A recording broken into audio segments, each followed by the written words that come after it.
afternoon to all of you. We welcome one and all to this Vivekananda Navaratri 2022.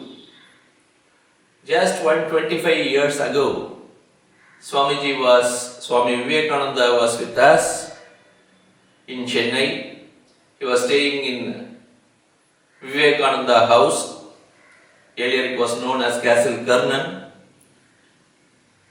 And Chennai has given him a wonderful welcome. In commemoration of this great event, we are celebrating every year these 9 days as Vivekananda Navaratri. Because of this COVID pandemic, we are unable to conduct any program wherein all our devotees, our well-wishers, youth of India, general admirers of Vivekananda can come and attend the function. So all these things are being done online.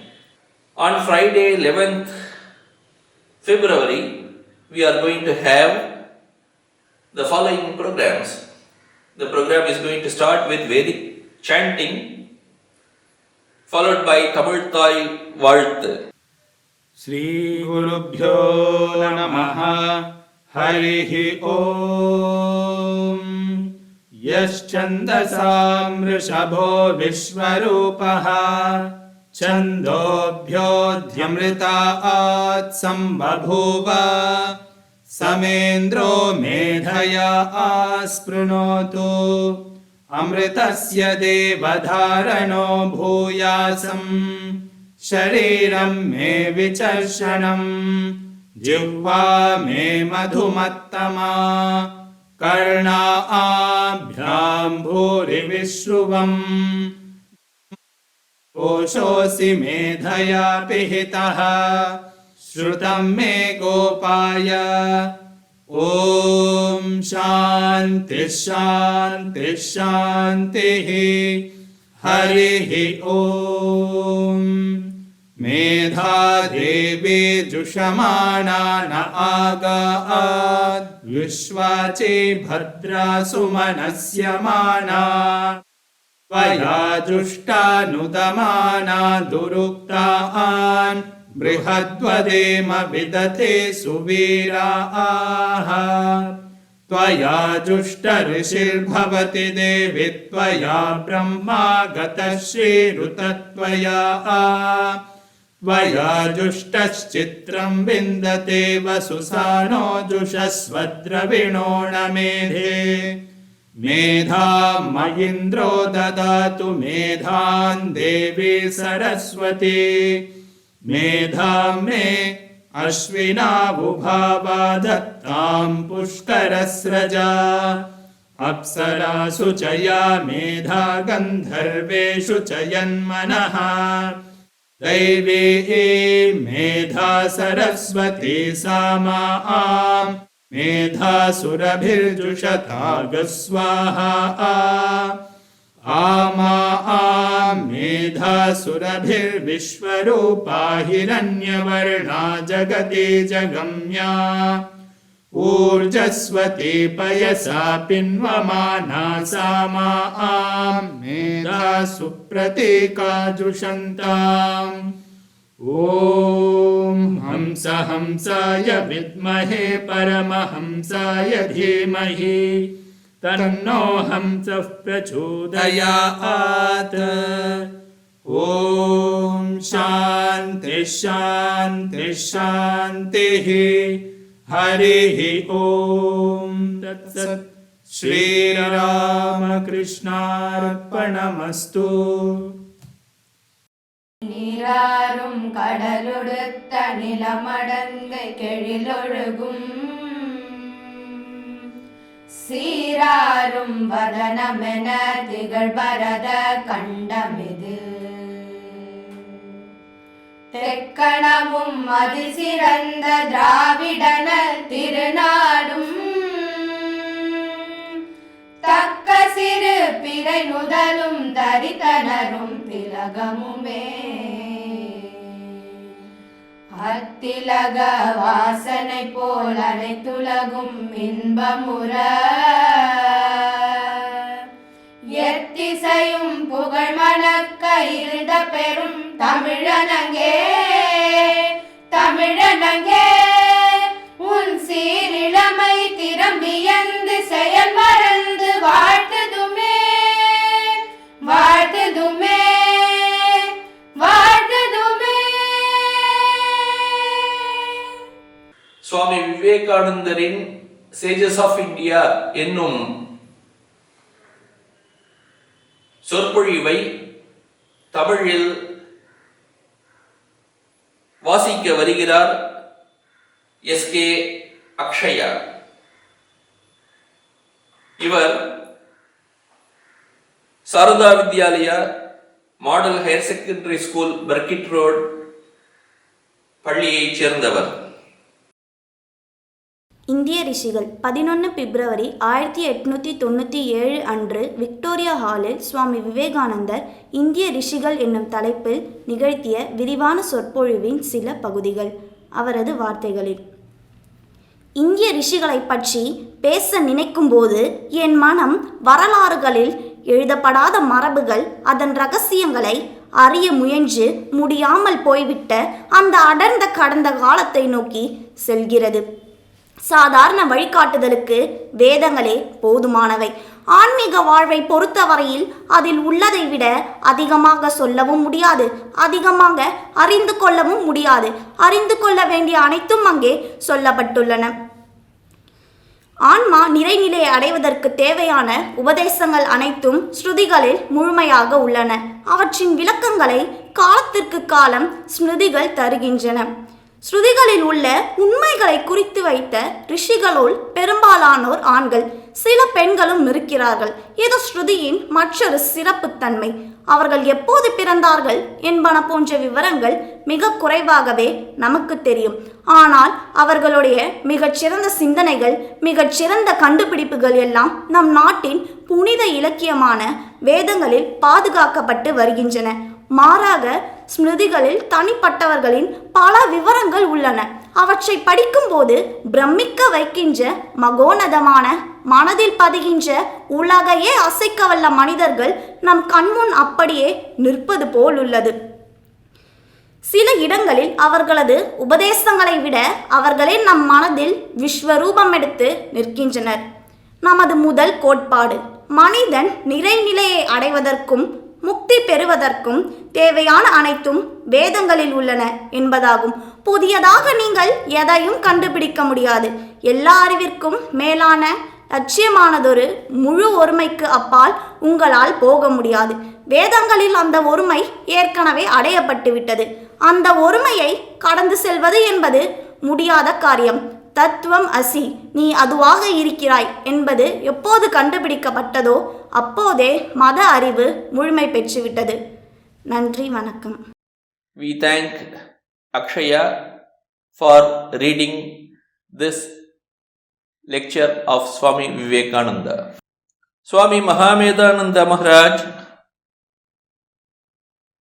will talk now on Sri Ramakrishna Order 125 years of services. ॐ स्थापकाय च धर्मस्य सर्वधर्मस्वरूपिणे अवतारवरिष्ठाय रामकृष्णाय ते नमः। यथाग्नेर्दाहिका शक्ति रामकृष्णे स्थिता ह्य सर्वविद्यास्वरूपां तां शारदां प्रणमाम्यहम्। परतत्वे सदा लीनो रामकृष्णसमाज्ञया यो धर्मस्थापनरतो वीरेशं तं नमाम्यहम्। कालिन्दीफुल्लकमले माधवेन क्रीडारत ब्रह्मानन्द नमस्तुभ्यं सद्गुरो लोकनायक। योगानन्दः प्रेमानन्दश्चान्ये वै ये च पार्षदाः रामकृष्णगतप्राणाः सर्वान् तान् प्रणमाम्यहम्।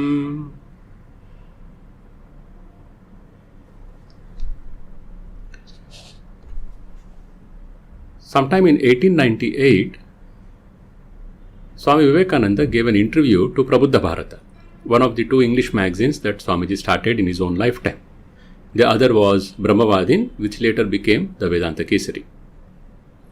In this interview, Swami Vivekananda gave a clear explanation of his vision of the Ramakrishna movement. He was asked, what is the distinguishing feature of the Ramakrishna movement?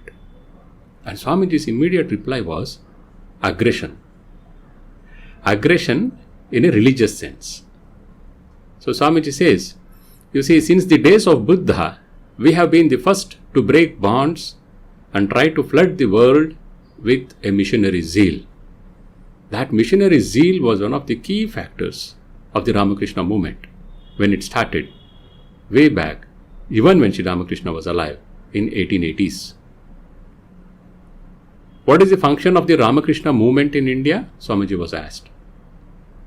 Swamiji replied, I paraphrase it. Swamiji says, it is to find the common basis of Hinduism. We have so many sects, Vaishnavism, Shaktism, Shaivism, and again in philosophy, Advaita, Dvaita, Vishishtadvaita, and so many others. A common base has to be found on which we all can unite as Hindus. That is the primary goal, primary function, objective of the Ramakrishna movement, Swamiji is telling us. And what will happen when this is done? The primary surface, the foundation of Sanatana Dharma, where all of us can come together. What will happen when it happens?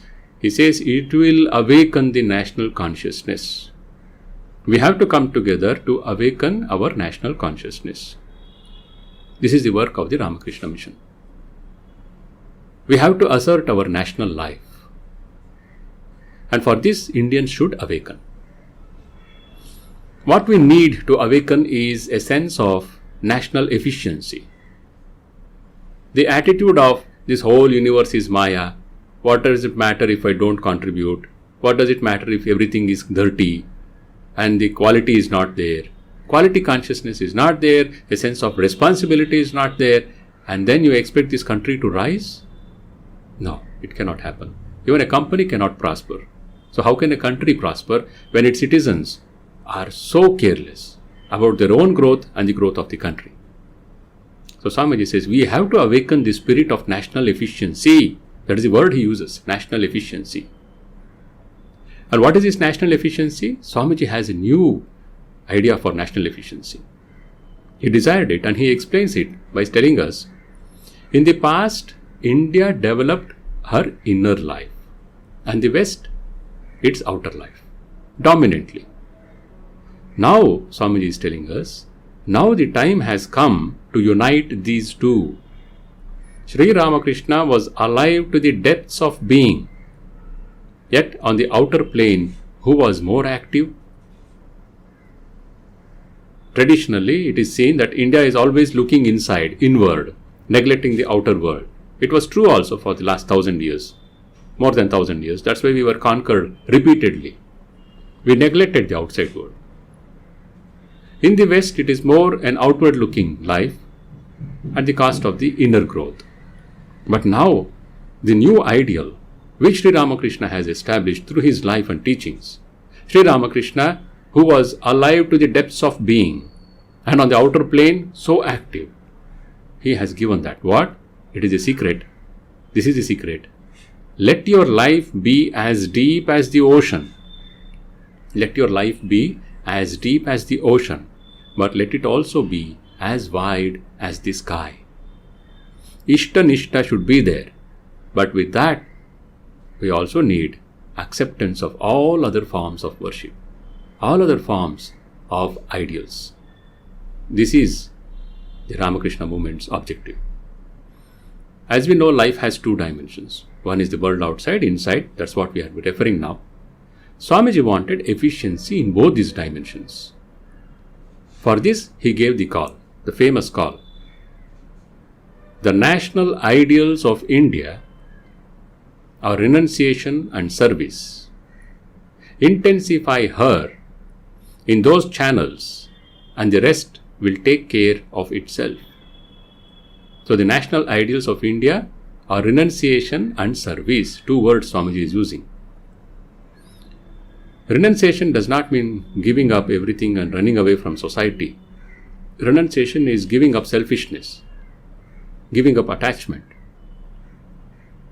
to the lower forms of life, and service. Simultaneously, there must be an attachment to serve the manifest world. So these twin ideals Swami Vivekananda gave us, renunciation and service. He gave this as the ideal of the Ramakrishna order also. Atmano mokshartham jagat hitaya cha. Swamiji did not simply give a lecture and say renunciation and service are the twin ideals, intensify her in those channels and everything else will take care of itself. He created an organization, the Ramakrishna order, and he gave it this ideal. Atmano mokshartham is going inside, discovering the truth.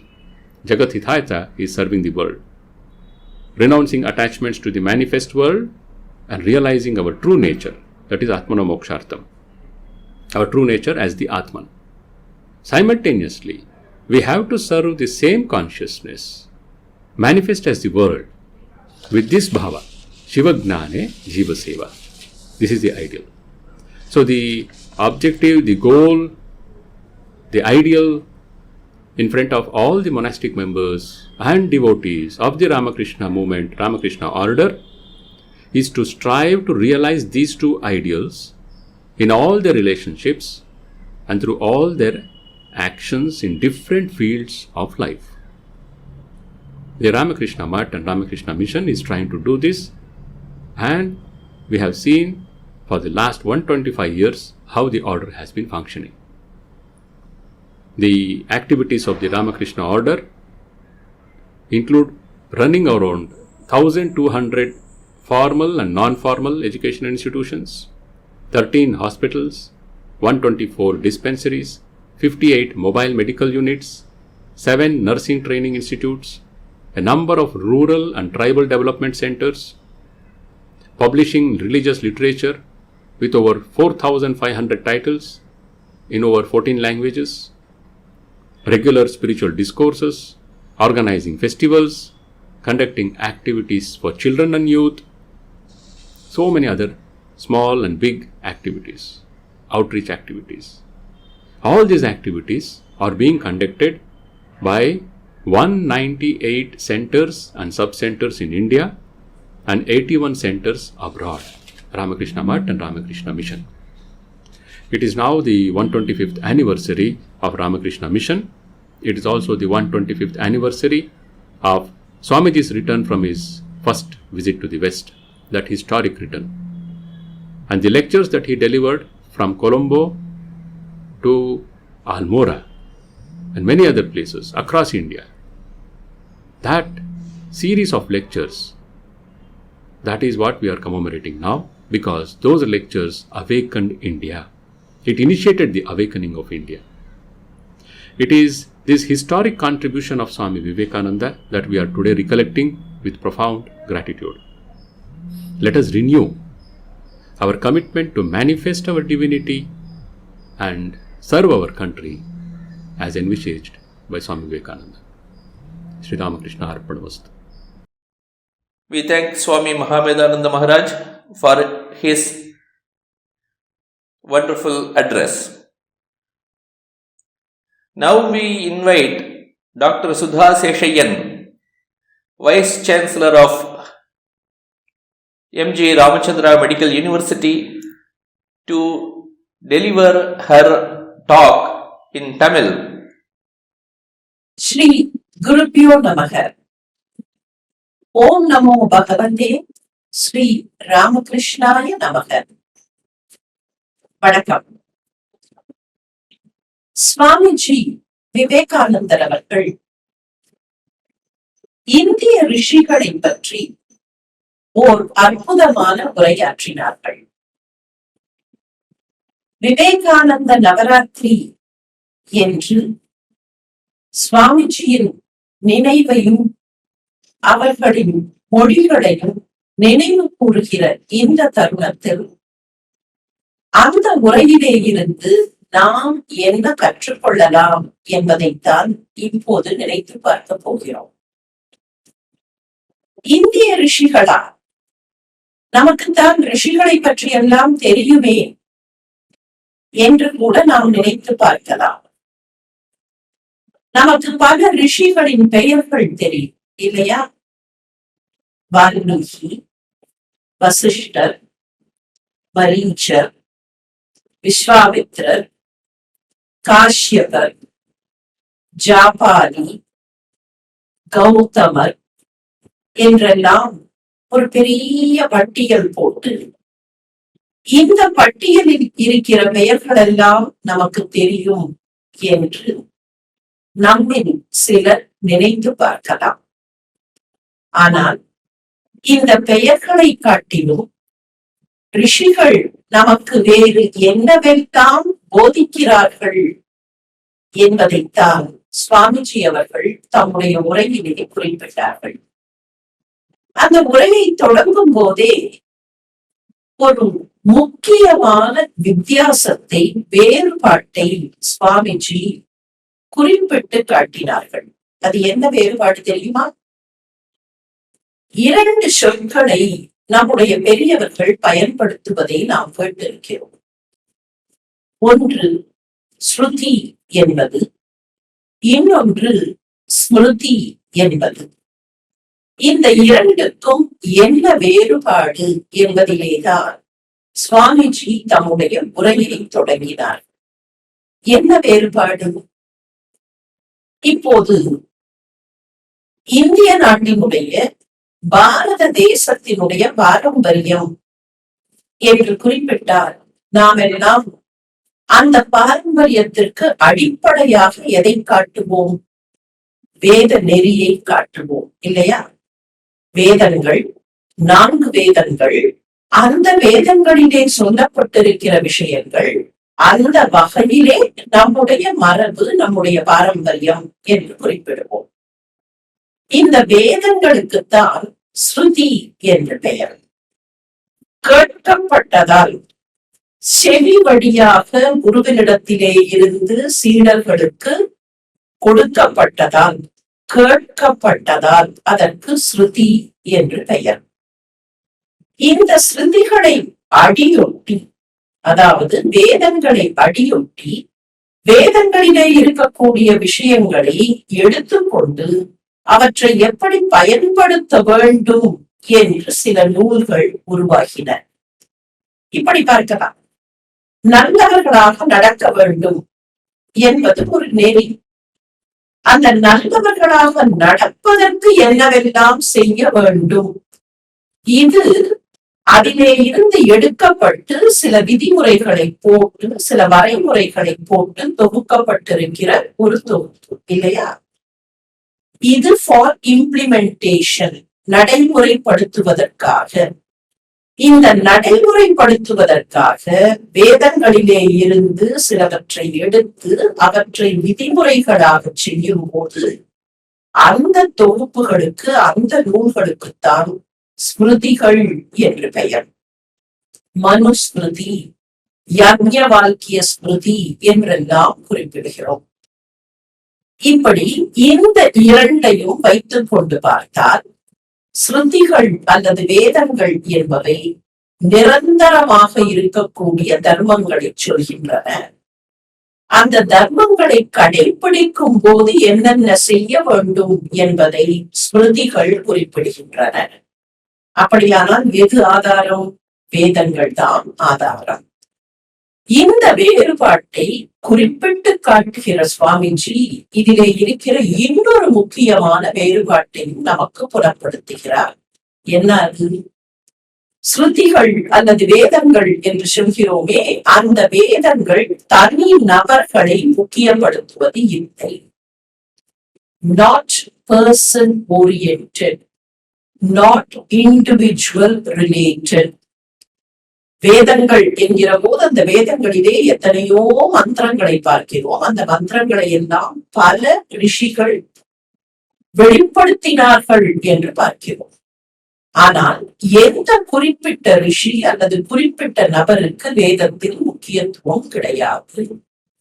ஆனால் ஸ்மிருதிகள் என்று வரும்போது அந்த ஸ்மிருதிகளில் குறிப்பிட்ட நபர்களை பற்றி அந்த குறிப்பிட்ட நபர்களின் முக்கியத்துவத்தை பற்றி, அவர்கள் வலிமை மிக்கவர்களாக இருந்தார்கள், அவர்கள் ஆச்சானுபாகுவாக இருந்தார்கள் என்றெல்லாம் குறிப்பிடப்படுகிறது. அப்படியானால் the Vedas are impersonal, but it is possible that the Smritis are personal. இந்த வேறுபாடுதான் முக்கியம். ஏன் இந்த வேறுபாடு முக்கியம் என்றால், வேதங்கள் பரம்பொருளை உணர்த்துகின்றன. தெய்வம் என்று சொல்கிறோமே, கடவுள், இறைவன் என்றெல்லாம் சொல்கிறோம் இல்லையா? அந்த தெய்வம் அல்லது பரம்பொருள் இஸ் நாட் பர்சனல். அந்த பரம்பொருளை ஒரு தனி நபராக அடையாளம் காண முடியாது. அந்த பரம்பொருள் இத்தனை அடி உயரத்துக்கு இருப்பார், இப்படித்தான் இருப்பார் என்று சொல்ல முடியாது. அந்த பரம்பொருள் எந்த வடிவத்திலும் இருக்கலாம், வடிவம் இல்லாமலும் இருக்கலாம், எந்த குணத்தையும் கொண்டிருக்கலாம், குணம் இல்லாமலும் இருக்கலாம். இன்னும் சொல்ல போனால், எல்லா இடத்திலேயும் நமக்கு புரிகிற மாதிரி எல்லா இடத்திலேயும் கலந்து பறந்து விரவி இருக்கக்கூடிய பரம்பொருள். இந்த பரம்பொருள் வழியாக வரக்கூடிய தர்ம நெறி, இவற்றை நாம் கடைபிடிப்பதற்கு நமக்கு வழிகாட்டக்கூடிய நூல்கள் தான் ஸ்மிருதிகள்.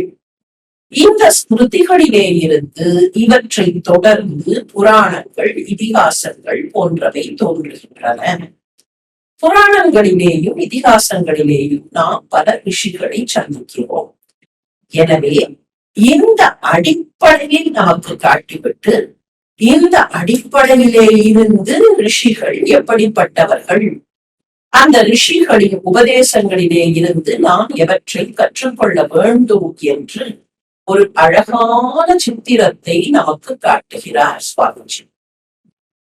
ரிஷிகள் என்கிறோமே, இந்த ரிஷிகளுக்கு பண்டைய காலத்தில் வேறு ஏதாவது பெயர் உண்டா? ரிஷிகள், முனிவர்கள் என்றெல்லாம் குறிப்பிடுகிறோம், அதெல்லாம் சரி. ஆனால் இவர்களுக்கு வேறு ஏதாவது பெயர், இவர்களின் தன்மையை பற்றி சொல்லக்கூடியதாக ஏதாவது ஒரு பெயர் உண்டா என்று தேடி பார்த்தால் ஒரு பெயர் இருக்கிறது. என்ன பெயர்? மந்திர திரஷ்டா என்பதுதான் ரிஷிகளுக்கான பெயராக பண்டைய இலக்கியத்தில், பண்டைய நம்முடைய சாஸ்திரங்களில் பார்க்கிறோம். இந்த மந்திர திரஷ்டா என்கிற பெயருக்கு என்ன பொருள்? மந்திரம் என்றால் நமக்கு என்ன என்று தெரியும் இல்லையா? இந்த மந்திரத்தை பார்த்தவர்கள் என்று பெயர். மந்திர திரஷ்டா என்றால் மந்திரத்தை பார்த்தவர்கள். மந்திரத்தை பார்க்க முடியுமா? ஒரு சின்ன கேள்வியை கேட்டு பார்த்தால், மந்திரத்தை பார்ப்பது எப்படி? அந்த குழந்தையை கேட்டால் அந்த குழந்தை என்ன சொல்லுவார்? பார்க்கலாமே. மந்திரத்தை எழுதி அந்த எழுதிய காகிதத்தை, அந்த காகிதத்தில் இருக்கக்கூடிய வரியை படித்தால், பார்த்தால் அது மந்திரத்தை பார்ப்பது தானே. ஆனால் அந்த காலத்தில் ரிஷிகள் இருந்தார்கள் என்று சொல்கிறோமே, அந்த காலத்தில் எழுதுகிற வழக்கம் எல்லாம் இல்லை இல்லையா? ஒருவரிடத்திலே இருந்து இன்னொருவருக்கு, குருவின் இடத்திலே இருந்து சீடருக்கு என்று மந்திரங்கள் சொல்லப்பட்டிருக்கின்றன, கேட்கப்பட்டிருக்கின்றன. அதுதானே ஸ்ருதி என்பதற்கான பொருள். அப்படியானால் மந்திரத்தை பார்த்தார்கள் என்பதை எப்படி புரிந்து கொள்வது? அங்கேதான் இந்த சொல்லுக்கு, இந்த பெயருக்கான பொருளை நமக்கு தெளிவாக விளக்குகிறார் சுவாமிஜி. இப்போது நான் ஒரு பொருளை பார்க்கிறேன். அந்த பொருளை பார்க்கிறேன் என்பது பார்ப்பதுதான். இன்னொன்று, நமக்கு யாரையோ ஒருவரை தெரியும். அப்படி தெரிந்த ஒருவர் இப்போது நம் பக்கத்தில் இல்லை, வேறு நாட்டில் இருக்கிறார், வேறு ஊரில் இருக்கிறார். ஆனால் அவரை பற்றி நினைத்தவுடன் என்ன சொல்லுவோம்? கண்ணுக்கு முன்னாலேயே நிற்கிறார் சொல்லுவோமா இல்லையா? அம்மா பிள்ளையை பார்த்து சொல்லுவாள், பிள்ளை ஊரில் இருக்கிற போது சொல்லுவாள், கண்ணுக்கு முன்னாலேயே பிள்ளை நிற்கிறான். குழந்தை அம்மா அலுவலகம் போயிருக்கும் போது அம்மா பக்கத்திலேயே நிற்பது போல தெரிகிறது என்று சொல்வதில்லையா? அப்படியானால் நம்முடைய மனத்தில் இருப்பது நம்முடைய கண்களுக்கு புலப்படுகிறது. இந்த ரிஷிகள் மந்திரத்தை பார்த்தார்கள். மந்திரத்தில் என்ன இருக்கிறது? மந்திரம் என்பது என்ன? மந்திரம் என்பது தர்மம், மந்திரம் என்பது கடவுள், தர்மம் என்பதுதான் கடவுள், இல்லையா? அப்படியானால் மந்திரத்தை பார்த்தார்கள் என்றால் அந்த கடவுளை பார்த்தார்கள், மந்திரத்தின் பொருளை பார்த்தார்கள். மந்திரத்தை வெறுமே எழுதி பார்ப்பதில்லை, அந்த மந்திரத்தின் பொருள், அந்த தர்மத்தின் பொருள் அவர்கள் கண்களுக்கு புறப்பட்டது. எல்லாவற்றிலே நம்முடைய கண்களுக்கு மரமாக தெரிவது, நம்முடைய கண்களுக்கு புலி சிங்கமாக தெரிவது, நம்முடைய கண்களுக்கு புல்லாக தெரிவது, நம்முடைய கண்களுக்கு வெறும் அக்னை பொருளாக ஒரு ஒளி வாங்கியாக தெரிவது. ஆனால் அந்த ரிஷிகளை பொறுத்தவரையில் அந்த மரத்துக்குள்ளே, அந்த புல்லுக்குள்ளே, அந்த புலி சிங்கத்திற்குள்ளே, அந்த ஒலிவாங்கிக்குள்ளே தெய்வம் இருக்கிறது, பரம்பொருள் இருக்கிறது என்பதை அவர்கள் பார்த்தார்கள், உணர்ந்தார்கள். அதுதான் மந்திர திருஷ்டாக்களாக இருந்த ரிஷிகள். சரி, இந்த ரிஷிகளை பற்றி இவ்வளவு மாத்திரம்தான் சுவாமிஜி சொல்கிறாரா? இல்லை, இன்னமும் வேறு ஏதாவது சொல்கிறாரா? ரிஷிகள் சில பேரை அடையாளம் காட்டி அவர்கள் என்னவெல்லாம் நமக்கு சொன்னார்கள் அல்லது எப்படியெல்லாம் வாழ்ந்தார்கள் என்றும் கூட சுவாமிஜி காட்டுகிறார். அந்த வரிசையில் வால்மீகி மகரிஷியை முதலில் எடுத்துக் கொள்கிறார். வால்மீகி மகரிஷி எழுதி கொடுத்திருக்கக்கூடிய ராமாயண கதையை நமக்கு படம் பிடிக்கிறார். முழுமையாக ராமாயணத்தை, அந்த கதையை சுவாமிஜி சொல்லவில்லை. ஆனால் ராமனை, சீதையை காட்டுகிறார். ராமன் என்கிற போதே எல்லோருக்கும் என்ன நினைவுக்கு வரும்? உண்மை பேசிய ராமன், சத்யசந்தன், ஜிதேந்திரியன், தன்னுடைய புலன்களை எல்லாம் கட்டுப்படுத்திய ராமன், பித்ருவாக்கிய பரிபாலனம் செய்த ராமன், மாத்ருவாக்கிய பரிபாலனம் செய்த ராமன். தன்னுடைய பெரியவர்கள் என்ன சொன்னார்களோ, பெற்றோர்கள், தாய், தந்தை, மற்ற பெரியவர்கள் என்ன சொன்னார்களோ, அவர்கள் சொன்னதை கேட்டு அவர்கள் சொன்ன அந்த விஷயத்தை வாழ்க்கையில் கடைப்பிடித்த ராமன். இப்படி சொல்லும் போது சுவாமிஜி மிக அற்புதமாக ஒன்றை சொல்கிறார். ரிஷி என்கிற போது அது ஆணை மாத்திரம் குறிப்பிடவில்லை, பெண்களும் கூட ரிஷிகளாக இருந்திருக்கிறார்கள். ராமனை பற்றி சொல்கிற சுவாமிஜி என்ன சொல்கிறார் தெரியுமா? ராமாயணம் என்கிற அற்புதமான ஒரு காவியம், கதை. கதை என்றால் ஏதோ மேம்போக்காக கதை, கதைப்பது என்று சொல்கிறோமே, அப்படி ஒரு கதை இல்லை, ஒரு வரலாறு. நாம் எல்லோரும் உணர்ந்து நம்முடைய வாழ்க்கையில் பின்பற்ற வேண்டிய வரலாறு.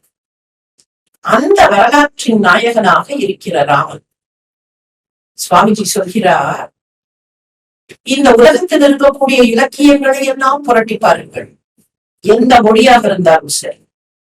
இனிமேல் வர இருக்கிற இலக்கியங்களில் கூட, இனிமேல் வர இருக்கிற, என்றைக்கு என்று தெரியாது, 100 ஆண்டுகள் கழித்து, 1000 ஆண்டுகள் கழித்து, 2000 ஆண்டுகள் கழித்து புதியதாக வரக்கூடிய இலக்கியங்கள், அந்த இலக்கியங்களில் தேடி பார்த்தால் கூட ராமாயணம் போல கிடைக்காது. சரி, அப்படியே கிடைத்தாலும் ராமன் வேண்டுமானால் கிடைத்து விடலாம். ஆனால் சீதாவை போன்ற ஒரு அற்புதமான பெண் மற்ற இலக்கியங்களில் கிடைத்து விட மாட்டாள் என்கிறார். ஏன் அப்படி சொல்கிறார்? சீதையினுடைய வாழ்க்கை முறை. அவள் பெரிய இளவரசி, ஜனக மன்னருடைய மகள், மிகப்பெரிய குடும்பத்தில் வாழ்க்கைப்பட்டாள். தசரத சக்கரவர்த்தியின் மருமகள், ராமனுடைய மனைவி.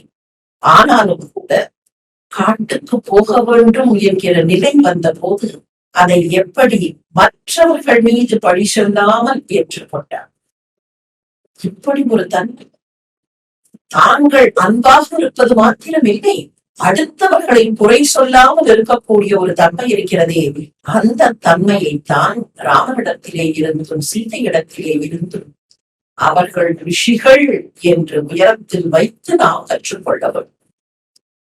அடுத்ததாக சுவாமிஜி கிருஷ்ணரை காட்டுகிறார். நேச்சுரல் இல்லையா? ராமாயணத்திலிருந்து மகாபாரதத்திற்கு வருகிறோம். கிருஷ்ணரை காட்டுகிறார். கிருஷ்ணர் என்ற உடனே நமக்கெல்லாம் குழலூதி கொண்டு விளையாடிக் கொண்டிருந்த கண்ணனை தெரியும். கிருஷ்ணரை பற்றி பல விஷயங்களை நாம் எண்ணி பார்க்கலாம். ஆனால் காலத்தின் அவகாசம் இல்லை என்பதனால் சுவாமிஜி மிக அற்புதமாக சுட்டி காட்டுகிற ஒன்றை நினைத்து பார்க்கலாம். கிருஷ்ணர் நினைத்திருந்தால் அவரே சிம்மாசனத்தில் உட்கார்ந்திருந்திருக்க முடியும். அவரே கூட அந்த நாட்டை ஆண்டிருக்க முடியும். ஆனால் தனக்கு அந்த ஆட்சி வேண்டாம், தான் அரசனாக இருக்க விருப்பப்படவில்லை என்று தெரிவித்துவிட்டு சாதாரணமாக வாழ்கிறார். அது மாத்திரமில்லை, குருக்ஷேத்திர போர்க்களத்தில் அர்ஜுனனுக்காக தேரோட்டியாக வருகிறார். தேரோட்டுவது என்பது சாதாரண விஷயம் இல்லை. ஒரு தேரோட்டி தேர் தட்டிலே நிற்கிற எஜமானன் சொல்லுவதையெல்லாம் கேட்க வேண்டும். ஆனால் தான் தெய்வம் என்கிற நிலையை விட்டு இறங்கி ஒரு சராசரி மனிதனை போல, சராசரி மனிதனை விட கூட தன்னை அடக்கிக் கொண்டு பணிவோடு ஒரு தேரோட்டியாக இருக்கிறார் என்றால் எப்படி எல்லோரையும் ஒன்றாக பாவித்து எல்லோரிடத்திலேயும் அன்பு காட்டி எங்கே எல்லாம் தர்மத்தை நிலைநிறுத்த வேண்டுமோ அங்கேயெல்லாம் தர்மத்தை நிலைநிறுத்தக்கூடியவராக அந்த கிருஷ்ணர் இருந்தார் என்பதை பார்க்கும் போது கிருஷ்ணரிடத்திலே இருந்து நாம் கற்றுக்கொள்ள வேண்டியது எவ்வளவு என்பது நமக்கு புரிகிறது இல்லையா? கர்மயோகம் என்பார்கள். சுவாமிஜி கூட கர்மயோகத்தை பற்றி நிறைய உரையாற்றி இருக்கிறார். ஆனால் கண்ணனை விட ஒரு நல்ல கர்மயோகி உண்டா? ஒவ்வொரு நாள் மாலையும் அந்த போர்க்களத்தில் அந்த குதிரைகளை எல்லாம் தடவி கொடுத்து குடுப்பாண்டி விட்டு, மேலே ரத்தமும் நிணமும் தெரிந்திருக்குமே போர்க்களத்தில், அந்த குதிரைகளை அன்போடு அளவலாவி அவர்களோடு பேசி அந்த குதிரைகளோடு உரையாடி கண்ணனை விட ஒரு கர்மயோகி உண்டா? இப்படியே சொல்லுகிற சுவாமிஜி அடுத்ததாக சாக்கிய முனியை பற்றி குறிப்பிடுகிறார். சாக்கிய முனி என்பது புத்தருக்கான இன்னொரு பெயர். மற்றவர்களெல்லாம் தெய்வத்தின் மொழியில் பேச வேண்டும் என்று எண்ணிக்கொண்டிருந்த காலத்தில் மனிதர்களின் மொழியில் பேச வேண்டும் என்று எண்ணியவர் சாக்கிய முனி என்று குறிப்பிடுகிறார் சுவாமிஜி. மனிதர்களின் மொழி என்றால் சராசரியாக கீழ்த்தட்டிலே இருக்கக்கூடிய மனிதர்களுக்கு ஏதாவது தேவை இருந்தால் அந்த தேவையை பூர்த்தி செய்யக்கூடிய வகையில் அவர்களோடு அளவலாவி அவர்களிடத்தில் அன்பு காட்டிய சாக்கிய முனி.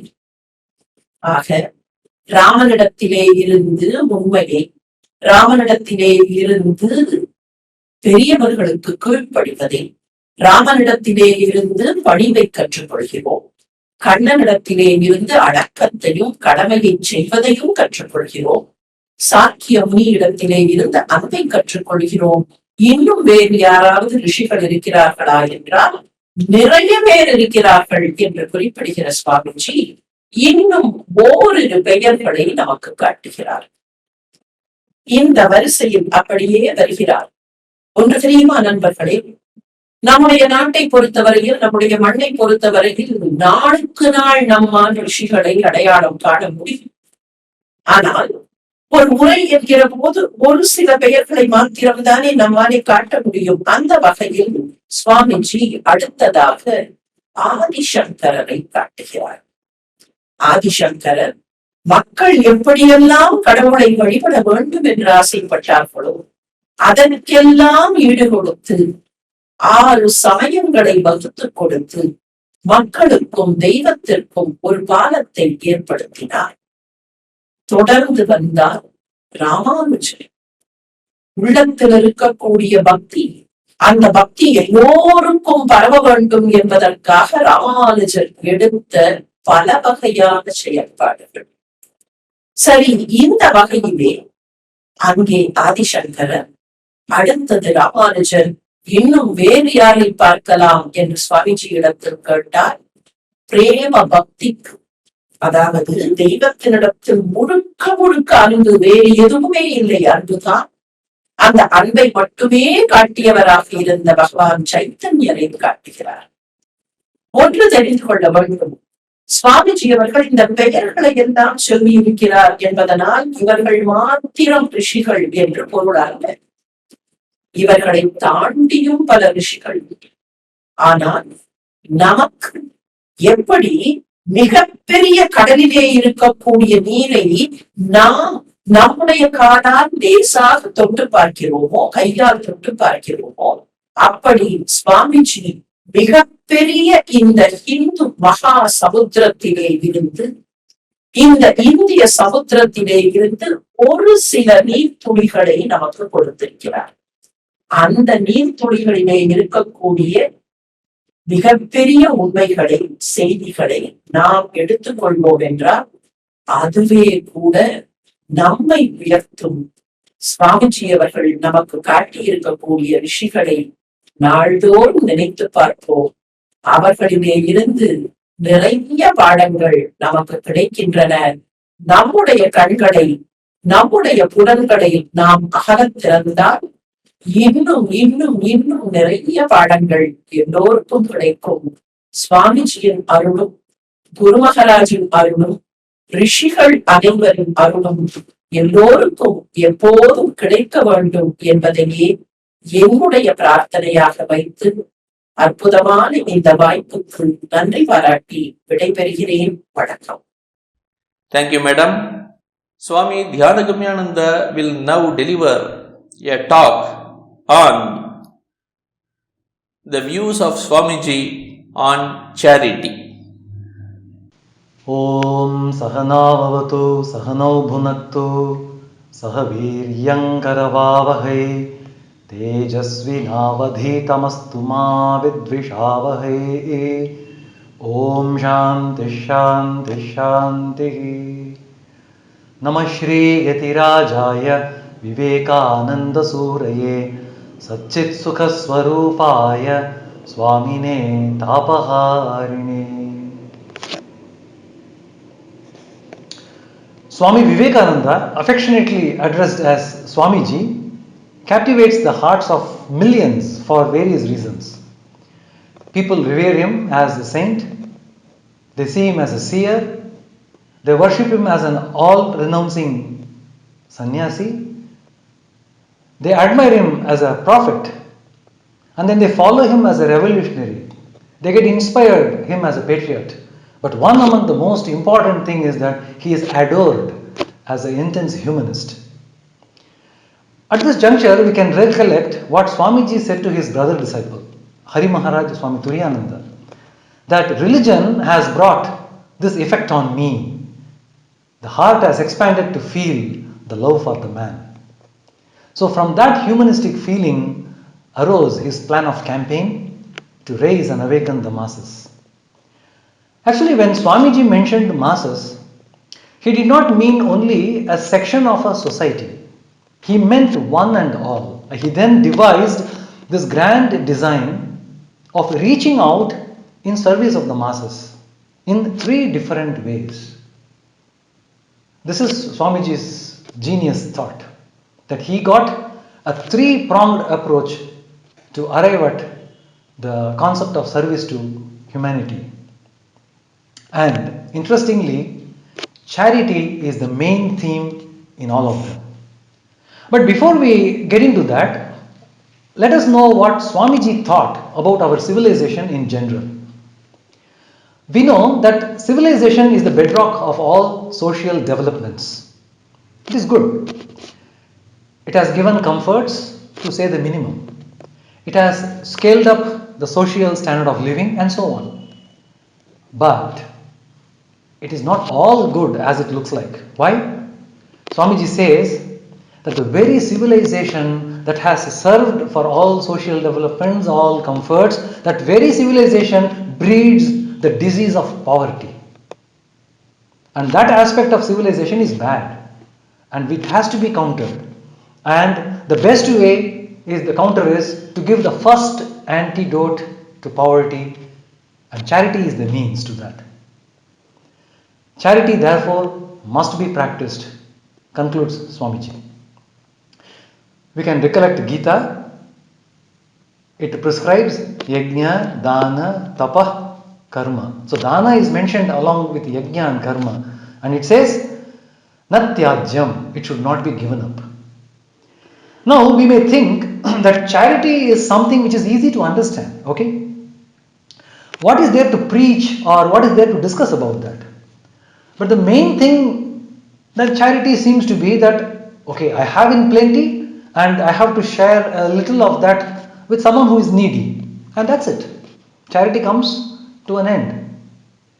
Of course, it is also along with that a common experience that the giver feels great, the giver feels himself big, and the receiver feels, unfortunately, small and weak. Is that the way charity to be practiced? And this is a very pertinent question. Swamiji gives us an eye-opening advice as of how the giving and the receiving should actually happen. Before that, let's take a look at two anecdotes. One that happened with Lord Gautama Buddha and the one that happened with the all look-alike Swami Vivekananda. There was a merchant, a very rich merchant. He was suffering from lack of peace of mind. It so happened that Lord Buddha visited his village, and the merchant sought the counsel of the Buddha. The Buddha said, practice charity. You will get peace of mind. And Buddha left. This sincere merchant, he practiced charity, partook some of his earnings with all the needy. But after 3 years, when Buddha came to the place again, the merchant approached the Buddha and said, I did exactly follow what you said, but still I have not got a hang of what this peace of mind is. Then Buddha asked this question, you did charity, but did you do it the charity with Dhamma? The Dhamma that he spoke is the Four Noble Truths, the greatest discovery of his times. Did you give the Dhamma? Because the Dhamma is the life-saving message. And to give the Dhamma, one has to sublimate one's own self, one's own ego. So, charity was thus extolled not by a mere action, but as a way to sublimate one's own self. Now let us come to the event what happened with Swamiji. We know about the millionaire Rockefeller at Madame Calvé's, the great singer, French singer's instance. He met Swamiji. At the very first meeting, just as the way Swamiji could read the mind of Madame Calvé, he read the mind of Rockefeller and told him that the God has chosen him to serve the needy and poor, and that the God will feed him with wealth as much necessary to accomplish this purpose. Rockefeller did not take the hint of it. He left the audience of Swamiji without a care. But again, he thought over it. He came back again, directly met the Swamiji while he was busy with his personal study. He inserted a check of some large money, and then he said, well, there you are. You must be satisfied now. Now you can thank me for it, for the donation. So Swamiji didn't even lift his eyes. He didn't even move. Taking the paper, he quietly said, it is for you to thank me. And this is an eye-opening message that we get from Swamiji, that the giver shall kneel down and pray, and the receiver shall rise and permit. Swamiji teaches the right way of practicing charity. Of course, charity is nothing new. It is practiced all over the world. And Swamiji makes an observation here that a charity practiced in this nation of Sanatana Dharma has a very distinct character, that is, give without discrimination. We should not discriminate who the receiver is. In which sense regarding whether the person deserves to receive the gift? Well, if you look at charity, it actually brings three things together: the giver, the taker, and the gift itself. Regarding the quality of the gift, in Tamil there is a proverb, Paathiram arindu pichai idu. Now, Here, Patiram is the person who is receiving the gift. Does the Tamil proverb tell you to discriminate? No. Because charity is fruitful only if the person deserves that charity, in the sense he should be needy. Swamiji says in that context that do not give Vedanta to a person of an empty stomach. If he has empty stomach, to him the first charity that we must do is not to give him religious sermons. That will be a mockery. But we have to give him food. So that is the patiram that we have to look for. Not discriminating the giver, but we have to choose the right gift for the receiver. Now coming back to Swamiji's way of looking at charity, there are three ways to achieve this. One is physical, then comes the intellectual, and culminating in the spiritual. So the people at large easily practice the physical methods through food, through land, through money, through facilities. And in the modern days, it also has become very sophisticated by giving blood and even body organs. Even they too come under this physical. There's no end to it. And giving education is the intellectual method. It serves a longer purpose. It takes a man towards economic freedom. And finally, showing and inspiring towards the spiritual ideal is the spiritual method, which culminates in the total freedom of the individual soul. So, Swamiji, keeping charity as the means, has given a comprehensive structure for finding our path to the way of freedom. Om Shanti Shanti Shanti Hari Om Tat Sat Shri Ramakrishna Arpanamastu. Thank you, Maharaj. Now we invite Saradama Gramamangalam children, Meyyur, to perform cultural programs on this occasion.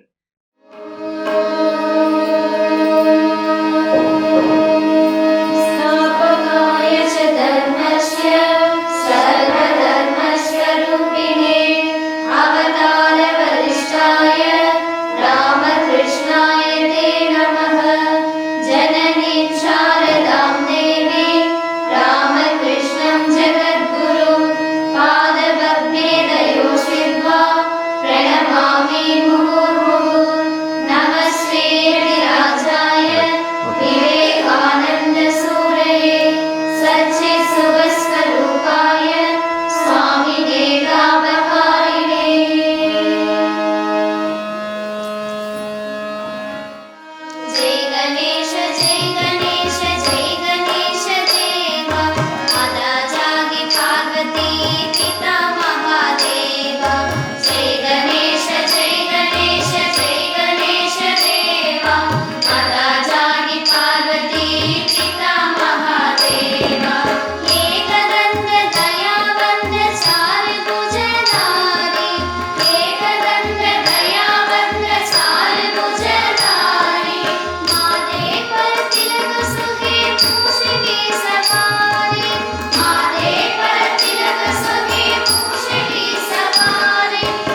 Vivekananda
Kanmani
Thank you, children.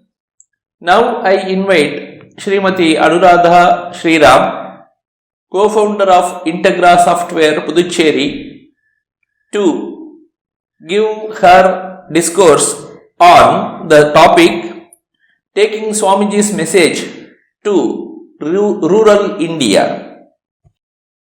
Pranams to Swami Gautamananda ji and all the revered monks of the Ramakrishna order. I consider it a great blessing to speak about taking Swami Vivekananda's message to rural India. Swamiji took the essence of Vedanta not alone across India but across the world, and his life has been a source of inspiration to many. I have selected two of Swamiji's messages, which I felt was very relevant to this topic. The first of Swamiji's message, I consider that the great national sin is the neglect of the masses, and that is one of the causes of our downfall. No amount of politics would be of any avail until the masses in India are once more well educated, well fed and well cared for. They pay for our education, they build our temples, but in return they get kicks. They are practically our slaves. If we want to regenerate India, we must work for them. The second of Swamiji's message, let new India arise out of our peasant's cottage, grasping the plough, out of the huts of the fishermen, the cobbler, the sweeper. Let us spring from the grocer's shop, from besides the oven of the fretter's cellar. Let her emanate from the factory, from marts and from markets. Let her emerge from the groves, the forests, from hills and mountains. Swamiji felt deeply for our masses and for the upliftment of all the poor people, our rural population, for our women and for the future of our nation. His message is loud and clear, especially the kind of priority is given for education, that education must go and reach to each and every person, and education is not alone about academics, but it is about character building. The idea of Swamiji was to give the labor class and peasants good education. Education will eradicate the destitution of the masses. Swamiji said, educate and raise the masses, and thus alone a nation is possible. The real nation lives in the cottages. Even suppose we are in a position to open schools in each village free of cost, still the young boys would rather go to the plough to earn their living rather than come to your school.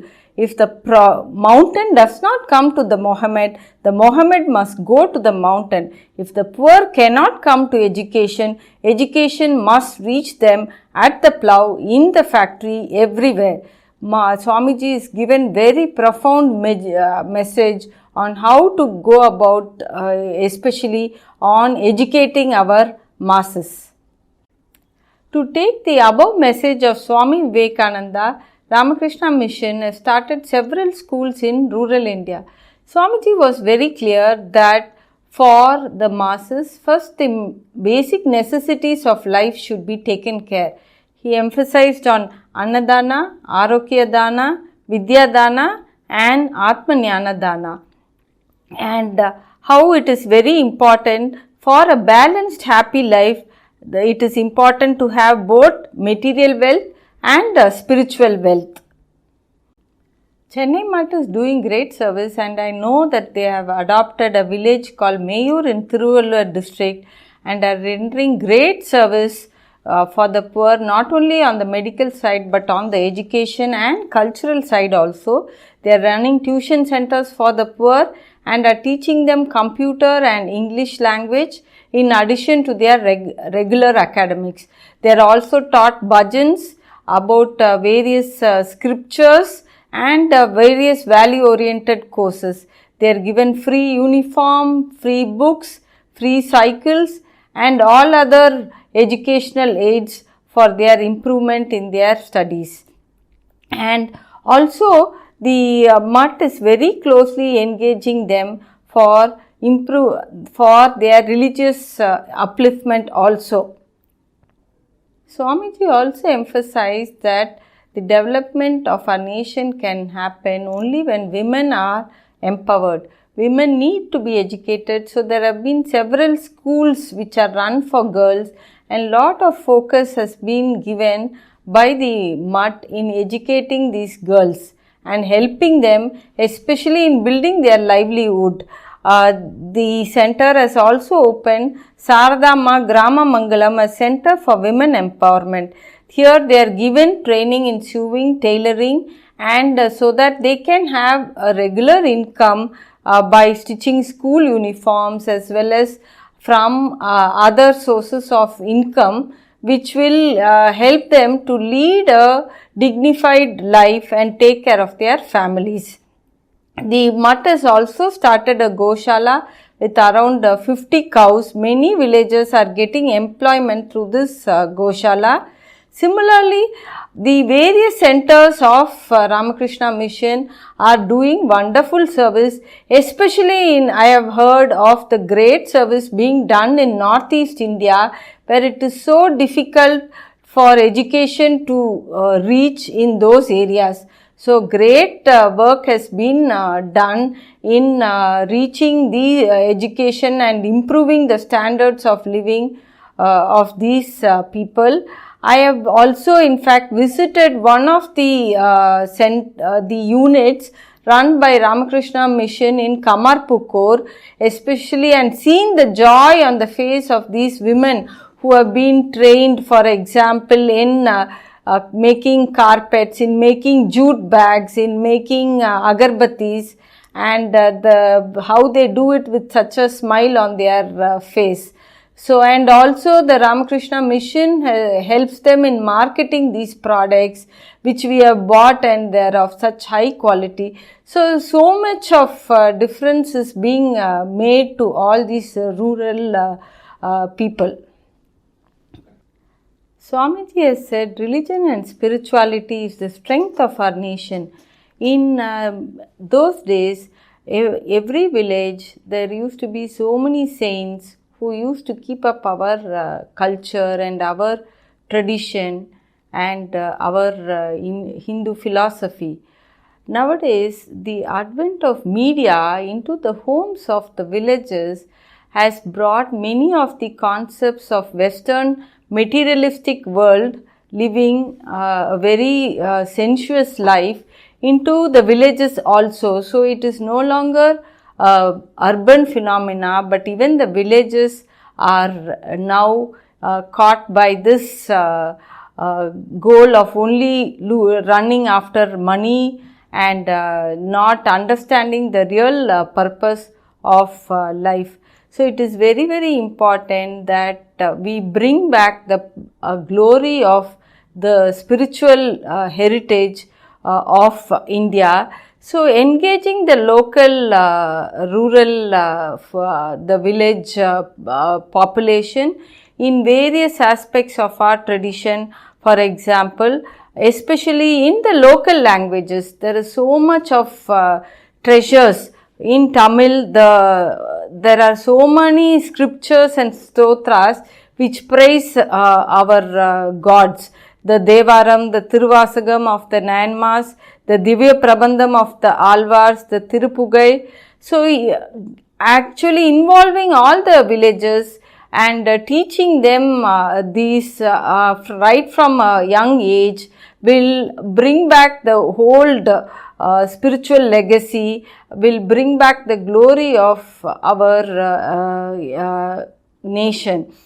And also the satsangs of the Holy Trio, their life as well as their messages of Swami Vivekananda, Guru Maharaj and Holy Mother, as well as about the epics, Ramayana and Mahabharata, and their messages, how the key messages from them should be used in our daily life.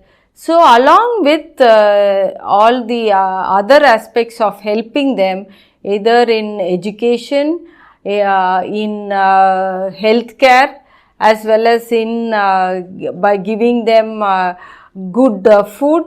The spiritual aspects also should be carried to the villages, and Ramakrishna mission can do wonders, is already doing a lot in this area, and my wish is that it continue to do great service in the villages of our country. And also there are so many devotees of Ramakrishna mission who can work along with the mission in supporting them for these great services.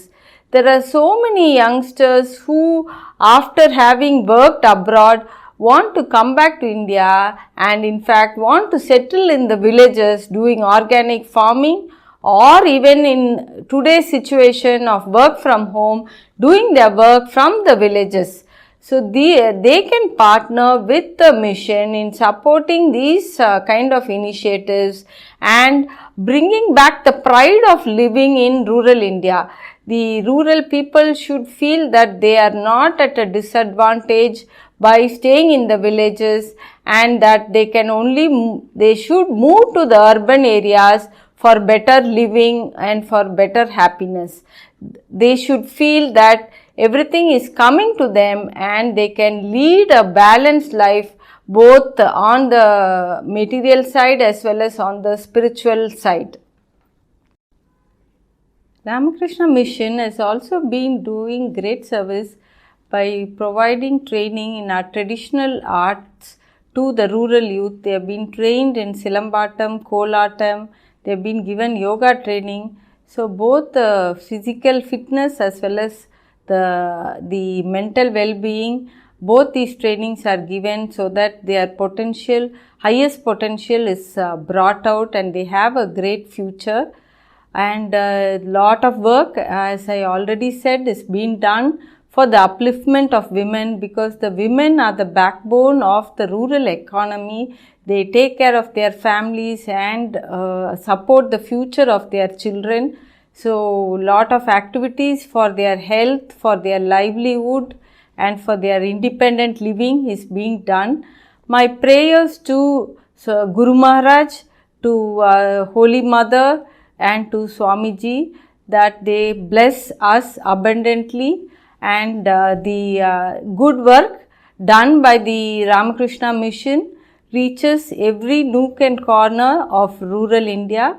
I would like to conclude by saying how blessed once again I feel to speak on the 125th year of the return of Swami Vivekananda from Chicago, as well as 125 years of forming Ramakrishna Mission Chennai. So, Namaskar and my prayers. Thank you, madam. Now I invite Justice Satyamurthy to deliver a talk in Tamil on the lecture given by Swami Vivekananda titled Enadu Por Murai. வாழியதின் திருநாமம் வாழிய இந்நாடு வையகமே சிறந்ததென வானகத்தோர் வழுத்த ஆடி இறை உலகிருந்தோ அறனுலகம் இருந்தோ அருமுனிவர் உலகிருந்தோ அவனிமிசை அடைந்தாய் என்ற சுவாமி விபுலானந்தர் விவேகானந்த பஞ்சகத்தில் பாடிய பாடலை சொல்லி என்னுடைய உரையை தொடங்குகிறேன். விவேகானந்த நவராத்திரி கொண்டாட்டங்களில் மூழ்கியிருக்கிற அன்பர்களுக்கு என்னுடைய வணக்கம். 1897 ஆண்டு பிப்ரவரி திங்கள் 6ஆம் நாள் காலை 7:30 மணிக்கு தலைநகராம் சென்னையை நாட்டின் தென் மாவட்டங்களோடு இணைக்கிற இணைப்பு தளம் எழும்பூர் ரயில் நிலையத்தில் எண்ணற்ற அன்பர்கள் கூடியிருந்தார்கள். அன்றைக்கு ரயில் நிலையம் மாவிலை தோரணங்களால் வண்ண விளக்குகளால் அலங்கரிக்கப்பட்டிருந்தது. ஒரு துறவியை வரவேற்பதற்காக இல்லறத்தார் ஆயிரக்கணக்கில் கூடியிருந்தார்கள். ஆம், அந்த துறவிதான் ஸ்ரீமத் சுவாமி விவேகானந்த பரமஹம்சர் என்றும் சர்வ சந்நியாசி என்றும் மகாகவி பாரதியாரால் புகழப்பட்ட மாபெரும் இந்தியாவின் அடையாளமாக விளங்குகிற சுவாமி விவேகானந்தர். அவர் வருகை புரிந்திருக்கிற அந்த வருகையை தலைநகரம் விழாக்கோலம் போன்று வரவேற்றது. உலக வரலாற்றில் ஒரு துறவிக்கு இத்தகைய ஒரு வரவேற்பு கொடுத்ததாக வரலாற்றின் பக்கங்களில் பதிவுகள் எதுவும் காணப்படவில்லை. அந்த அளவிற்கு ஒரு சிறப்பான வரலாற்று சிறப்புமிக்க வரவேற்பை இந்த நாடு ஒரு துறவிக்கு வழங்கி இருக்கிறது என்று சொன்னால் அது சுவாமி விவேகானந்தரின் வருகைக்குத்தான். ஏனென்றால் 1893 ஆண்டு வங்கக்கடல் மணற்பரப்பிலிருந்து புறப்பட்டு சென்று 3 கடல்கள் சங்கமிக்கிற கன்னியாகுமரியிலே தவமிருந்து பெற்ற ஆற்றலோடு அரபிக்கடலின் அலைகள் ஆர்ப்பரிக்கிற மும்பை மாநகரத்திலிருந்து கப்பல் பயணம் மேற்கொண்ட முதல் துறவி. அந்த துறவி அமெரிக்க நாட்டில் இந்தியாவை பற்றிய ஒரு அறியாமை இருந்ததை அறிந்து கொண்டு இந்தியா ஒரு அறியாமை சூழ்ந்த நாடு என்று மேலை நாட்டினர் நினைக்கிற போது அவர்களுடைய அறியாமையை இவர் போக்கினார். நீங்கள் அறியாமையில் இருக்கிறீர்கள், இந்தியா ஆன்மீகத்தின் கலை பண்பாட்டின் நாகரிகத்தின் உச்சக்கட்டத்தில் இருக்கிற பண்பாடும் பாரம்பரியமும் சிறந்து விளங்குகிற நாடு என்பதை மேலை நாட்டு மக்களுக்கு உணரச் செய்து 4 ஆண்டு காலம் அங்கே பணிபுரிந்து இந்தியாவை பற்றிய ஒரு புரிதலை உருவாக்கியதற்கு பின்னால் பிரின்ஸ் ரீஜென்ட் லூயிட்டோப் என்ற ஒரு கப்பலில் ஏறி இலங்கை வழியாக ஜனவரி திங்கள் 26ஆம் நாள் 1897ஆம் ஆண்டிலே பாம்பன் மண்ணிலே எழுந்தருளினார்.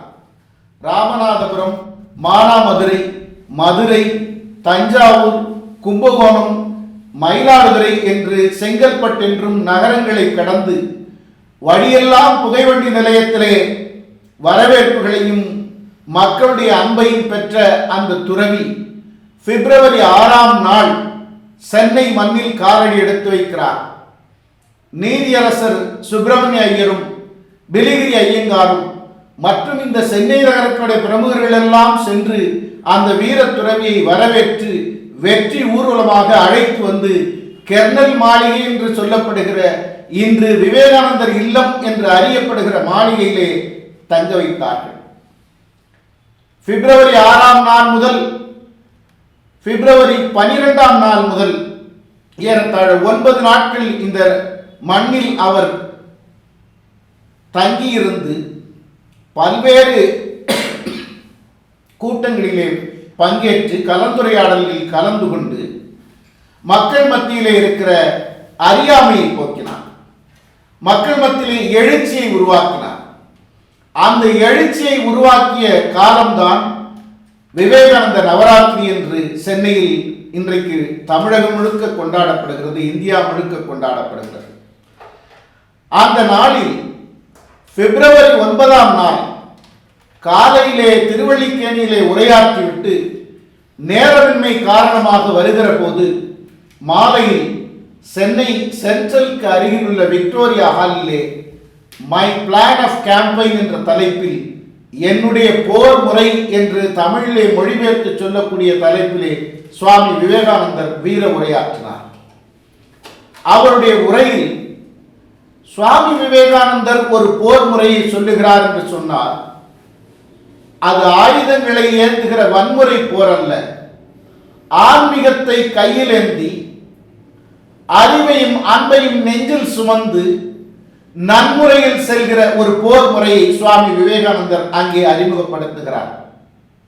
இந்திய மக்கள் இன்னும் எத்தனை காலம் அடிமைகளாக இருப்பார்கள்? ஞானம் விளைந்த ஒரு மண்ணிலே பிறந்துவிட்டு மாபெரும் துறவியர்களும் ரிஷிகளும் வாழ்ந்த மண்ணிலே வாழ்கிற மக்கள் மேலை நாட்டினருக்கு அடிமையாக இருக்கிறார்கள். இந்த சூழல் மாற வேண்டும் என்பதுதான் அந்த மாற்றத்தை நோக்கிய போரை சுவாமி விவேகானந்தர் முன்வைக்கிறார்.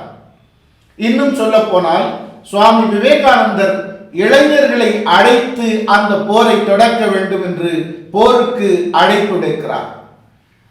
துறவியால் அழைப்பு விடுக்கப்பட்ட போர் ஆயுதங்களை தாங்குகிற போர் அல்ல, அன்பையும் ஆன்மீகத்தையும் அறிவையும்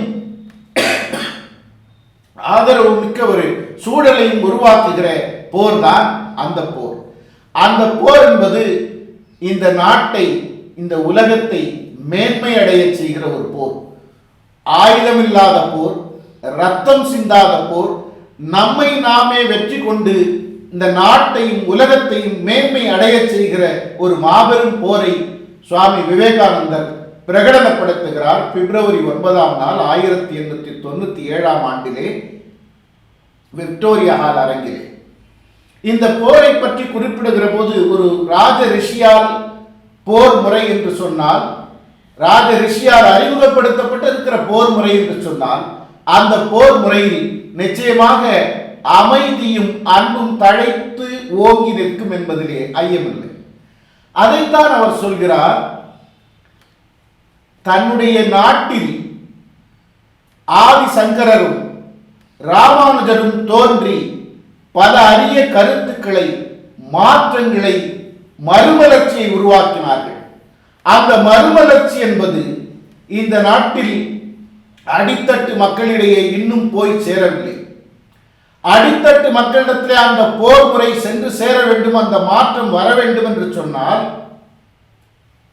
அதை பாரதி குறிப்பிட்டது போல அக்னி குஞ்சொன்று கண்டேன், அதை ஆங்கோர் காட்டிடை பொந்திடை வைத்தேன், வெந்து தணிந்தது காடு தடல் வீரத்தில் குஞ்சென்றும் மூப்பென்றும் உண்டோ என்று பாடியது போலவே சுவாமி விவேகானந்தர் அந்த அறத்தை, அவர்கள் சொன்ன மாற்றத்தை, மறுமலர்ச்சியை ராமானுஜரும் ஆதி சங்கரரும் இன்னும் இந்த நாட்டில் பிறந்த துறவியர்களும் ரிஷிகளும் மாமேதைகளும் சான்றோர்களும் சொன்ன அந்த அற கருத்துக்களை அடித்தட்டு மக்களிடத்திலே கொண்டு போய் சேர்க்க வேண்டும். அது ஒரு நெருப்பு. அதை அடியிலே அடித்தட்டு மக்களிடத்திலே கொண்டு போய் சேர்த்து அதன் மூலமாக இந்த நாட்டில் ஒரு பெரும் நெருப்பாக அது மலர்ந்து எல்லா தீமைகளையும் சுட்டெரிக்க வேண்டும் என்று அழைக்கிறார். சுவாமி விவேகானந்தருக்கு எண்ணற்ற எதிர்ப்புகள் ஒரு காலத்தில் இருந்தன. அவற்றை பற்றி அவர் எங்கும் பேசவில்லை என்றாலும், எனது போர் முறை என்று விக்டோரியா ஹாலிலே சென்னையிலே பேசுகிற போது குறிப்பிடுகிறார். நான் 14 ஆண்டு காலம் உடுத்துவதற்கு சரியான உரைகள் இல்லாமல், வெப்பமானி -30°C என்று சொல்லுகிற, என்று அடையாளம் காட்டுகிற குளிர் என்றால் நடுங்குகிற குளிர் அல்ல, கொல்கிற குளிர். அந்த குளிருக்கு ஏற்ற ஆடைகள் இல்லாமல், அடுத்த வேளை உணவுக்கு உத்தரவாதம் இல்லாமல், கால் வயிற்றுக்கு கூழுமின்றி, காலுக்கு பாத அணிகளும் இல்லாமல் நாட்டில் சுற்றி திரிந்து வந்தவன். என்னை இவர்கள் யார் அச்சப்படுத்த முடியும், என்னை யார் இவர்கள் பயமுறுத்துவதற்கு என்று சொல்லி, அச்சம் தவிர், அச்சம் இல்லை, அச்சம் இல்லை, அச்சம் என்பதில்லையே, உச்சி மீது வானிடிந்து வீழுகின்ற போதிலும் என்று பாரதி பாடியதைப் போலவே சுவாமி விவேகானந்தர் அச்சத்தை தவிர்த்து, அச்சத்தை நீக்கிவிட்டு போருக்கு புறப்பட்டு வாருங்கள் என்று அந்த போருக்கு ஒரு அழைப்பு விடுக்கிறார். அச்சம் உள்ளவர்கள் இந்த போருக்கு வர வேண்டாம், அச்சத்தை நீக்கிவிட்டு போருக்கு புறப்படுங்கள் என்பதுதான் சுவாமி விவேகானந்தரின் அழைப்பு. போருக்கு இளைஞர்களை அழைத்த சுவாமி விவேகானந்தர் குறிப்பிடுகிறார், இளைஞர்களே, என்னுடைய நம்பிக்கை உங்களிடம்தான் உள்ளது. தாய் திருநாட்டின் அறைகூவலுக்கு செவி சாய்ப்பீர்களா? உங்களுக்கு என்னிடம் நம்பிக்கை இருக்குமானால், என்னை நம்புவதற்குரிய தைரியம் இருக்குமானால், ஒளிமயமான எதிர்காலம் உங்களுக்காக காத்து நிற்கிறது என்பேன் என்று இளைஞர்களை அழைக்கிறார். ஒரு துறவி இந்த உலகத்தை, இந்தியாவை பற்றிய ஒரு அறியாமையை மேலை நாட்டு மக்களிடத்திலே நீக்கிவிட்டு இந்தியாவிலே வெற்றி வலம் வருகிற துறவி இளைஞர்களை அழைக்கிறார். இளைஞர்களை அழைத்து புதிய ஒரு இந்தியாவை உருவாக்க வேண்டும் என்பதற்கான போர் முறையை அந்த நாளில் சுவாமி விவேகானந்தர் அறிவிக்கிறார். அவருடைய போர் முறைகளில் ஒன்று நம்பிக்கையை விதைப்பது. இளைஞர்கள் இன்றைக்கு நம்பிக்கை இல்லாமல் இருக்கிறார்கள். இளைஞர்கள் மத்தியில் நம்பிக்கை என்பது குறைந்து அவநம்பிக்கை மிகுந்து வருகிறது. அந்த அவநம்பிக்கையை இளைஞர்கள் தவிர்த்துவிட்டு நம்பிக்கையோடு முனைமுகத்தில் நிற்க வேண்டும் என்பதுதான் சுவாமி விவேகானந்தர் நமக்கு கற்றுக் கொடுத்திருக்கிற போர் முறை. இன்னும் சொல்ல போனால் அவர் குறிப்பிட்டு சொன்னதெல்லாம் இங்கே எத்தனையோ இடர்பாடுகள் இருக்கின்றன. நம்முடைய வீட்டை நாம் சுத்தம் செய்கிறோம். நமக்குள், நம்முடைய சமுதாயத்தில், நம்முடைய மக்களிடையே, நம்முடைய குடும்பங்களில் நாம் சில சீர்திருத்தங்களை கொண்டு வருகிறோம். அந்த சீர்திருத்தங்களை பற்றி யாருமே பேசக்கூடாது. அது நமக்குள் இருக்கிற வீட்டை சுத்தம் செய்வது போல, நாம் வீட்டை சுத்தம் செய்கிற போது பக்கத்து வீட்டுக்காரர்கள் ஏன் பயப்படுகிறார்கள் என்று, பக்கத்து வீட்டுக்காரர்கள் ஏன் அதை விமர்சிக்கிறார்கள் என்பதுதான் சுவாமி விவேகானந்தர் முன்வைத்த வினா. சுவாமி விவேகானந்தர் தமிழக மண்ணிலே வலம் வருகிற போதெல்லாம் அவருடன் இருந்தவர்கள், அவருடைய சகோதர துறவியர்களான சுவாமி நிரஞ்சனானந்தரும் சுவாமி சிவானந்தரும், அவர்களையும் அவருடைய சுருக்கெழுத்தரான குட்வினையும் அழைத்து கொண்டு தமிழகம் முழுக்க சுற்றி 9 நாட்கள் இந்த விவேகானந்தர் இல்லத்தில் அவர் தங்கியிருந்து ஆற்றிய அந்த உரைகளில் மிக குறிப்பிட்ட உரைதான் எனது போர் முறை, மை பிளான் ஆஃப் கேம்பெயின் என்று அவர் பிப்ரவரி 9ஆம் நாளிலே பேசிய உரையாகும். அந்த உரையில் இந்த நாட்டு மக்கள் எல்லோரையும் எளிதாக நம்பக்கூடியவர்கள். ஆனால் இளைஞர்கள் மட்டும் எப்போதுமே எதையும் ஆய்ந்து ஆராய்ந்து மேற்கொள்ள வேண்டும். நேர்மையுடன் நில்லுங்கள், தைரியமாக இருங்கள், சற்றும் பிறழாத நீதிமானாக இருங்கள், தோல்வி கண்ட போதும் தோழாமல் இருங்கள், முழு வளர்ச்சி பெற்ற உள்ளத்தினராக, முழு மனிதனாக திகழுங்கள். மத கொள்கைகளை பற்றி சற்றும் கவலைப்பட வேண்டியதில்லை. கோழைகளை குற்றம் செய்வார்கள், தீரர்கள் ஆண்மையுடையவர்கள், மனத்தளவில் கூட ஒருபோதும் தவறு செய்ய மாட்டார்கள், எல்லோரிடமும் அன்பு பழகுங்கள் என்று அன்பை போதித்த போர் முறைதான் சுவாமி விவேகானந்தர் நமக்கு கற்றுக் கொடுத்த போர் முறை. அந்த போர் முறை என்பது அன்பை முன்னிறுத்தி ஆன்மீகத்தை நோக்கிய போர் முறை. ஆயுதங்கள் இல்லாத, வன்முறைகள் அற்ற, நன்முறையில் செல்கிற போர் முறைதான் சுவாமி விவேகானந்தர் நமக்கு அறைகூவலிட்டு சொன்ன அந்த போர் முறை. இந்திய ஆன்மீக வரலாற்றில் ஒரு மறுமலர்ச்சி காலத்தை தொடங்கி வைத்த சுவாமி விவேகானந்தருடைய புகழ் இந்திய நாட்டின் அடையாளமாக என்றென்றுக்கும் நிலைத்து நிற்கும். சுவாமி விவேகானந்தத்தின் தமிழக வருகை வரலாற்றில் இளைஞர்கள் பின்பற்ற வேண்டிய தன்னம்பிக்கையை ஊட்டுகிற ஒரு வரலாற்று பயணம். சுமார் 4 ஆண்டுகளுக்கு முன்னால் 1893களில் சென்னை மாநகரத்திலும் தமிழகத்திலும் அடையாளம் தெரியாத ஒரு மனிதனாக, துறவியாக, கமண்டலத்தோடும் கையிலே தடியோடும் வந்தபோது யார் என்று கண்டுகொள்ளாத மக்கள் மேலை நாட்டினரை வென்று இந்தியாவின் புகழை நிலைநாட்டி திரும்பிய போது வரவேற்பளித்து பாராட்டியதை சுவாமி விவேகானந்தரின் வரலாறு நமக்கு எடுத்து காட்டுகிறது. அதுதான் போர் முறை, அற்புதமான போர் முறை, நாம் இன்றைக்கு பின்பற்ற வேண்டிய போர் முறை. எந்த விமர்சனங்களுக்கும் நாம் அடிபணியாமல், எத்தகைய இழப்புகளை கண்டும் நாம் துவண்டு போய்விடாமல், வெற்றியை நோக்கிய பயணத்தை தொடர்ந்து இளைஞர்களாகிய எல்லோருமே தன்முனைப்போடு செயலாற்றி சாதனை படைத்து இந்த மண்ணுக்கு பெருமை சேர்க்க வேண்டும்.